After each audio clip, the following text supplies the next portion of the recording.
And now, it's time for another Dice Tower review with Tom Vasel. Hey folks, today we're taking a look at a small game called Gold Ahoy. This is a two-player game from Mayfair/Lookout Games.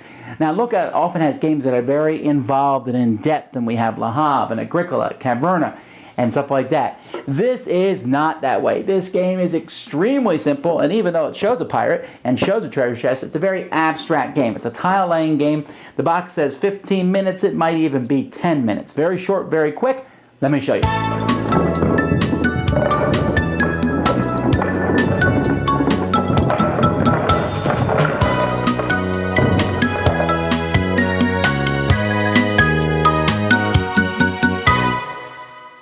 This game is made up of 36 tiles that you have in a bag. These tiles are going to be pulled from the bag one at a time, and players are going to place them on the table, making a 6x6 grid. So the first player can place one anywhere on the table. Then the second player has to place it so that it's adjacent to another tile.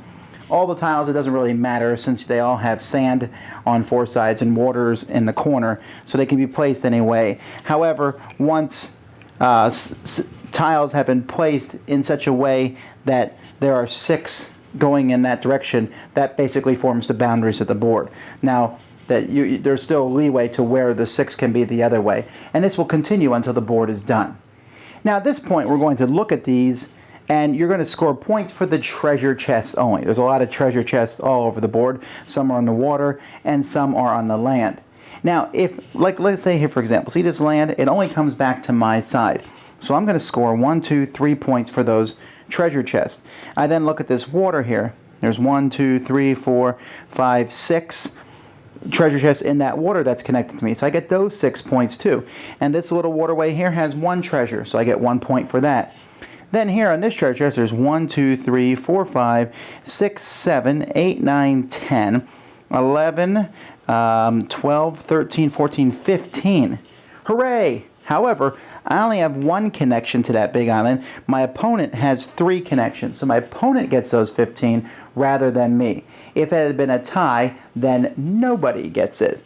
And then he's also going to score 1, 2, 3, 4 for that water, 1 for that water. And then he has a little land area over here. No, that's part of this big giant land area. So he actually had 4 connections, not 1. 1, 2, 3, 4. So he scores almost all the points and wins the game. That's it. As you're putting out these tiles, you're basically trying to make the pathways to these come back to you, and then to have the most entryways to get those treasure chests. That's how you win the game. See? Easy peasy. Just not a lot going on there. And almost not a lot going on in the game as it is. I mean, it's just place tiles, and you're trying to maneuver different passageways to point to you. This is not a new concept. There are many games that do this. Probably the best would be from the cheap-ass games, the very clever pipe game where you're connecting pipes. Here you're connecting 2 different pipes as if it were. You have the water groupings and you have the land groupings.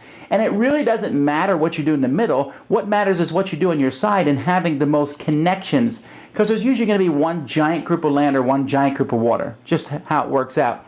And you want to make sure that you have more connections into that giant group of land or water than your opponent. Every game I played has come down to who has controlled the giant group. Now, there might have been 1 game where we each had a few smaller ones, but really there's usually 1 big group, and whoever controls that wins. It's passable. I didn't hate it, but there's just not a lot here. It barely kept my attention. In other words, it was a little boring, and that's not really what these games should be. Certainly no theme, and that's fine. Throw the theme out the window, just, ooh, what kind of connection? But you just draw a tile, and you're like, I'll put this here, and I hope that matters, because your opponent can put a tile somewhere else, which kind of shifts where the board is. Until the 6 wide and the 6 long is locked in, nothing, all the tiles don't really matter where they are at that point. Once they're locked in, it becomes a little bit more tactical, but you're trying to help yourself and hurt your opponent, but you don't really have a lot of ways to do that. You draw a tile and you just put out that tile however it may be. It's almost random. It's not random, but it almost is, and there's nothing really here to make me recommend it. Like I said, not a terrible game, but come on. With all the thousands of games out there, not a terrible is a moniker you want your game to have. Thanks so much for watching the Dice Tower videos. Find more great videos and reviews as well as our top-rated audio podcast at Dicetower.com. You can also find other great shows at Dicetowernetwork.com. I'm Eric Summerer, and you've been watching The Dice Tower. The Dice Tower is sponsored by Cool Stuff Inc., where you can find great games for great prices. Cool stuff in stock. Check them out at CoolStuffInc.com. Shut the door.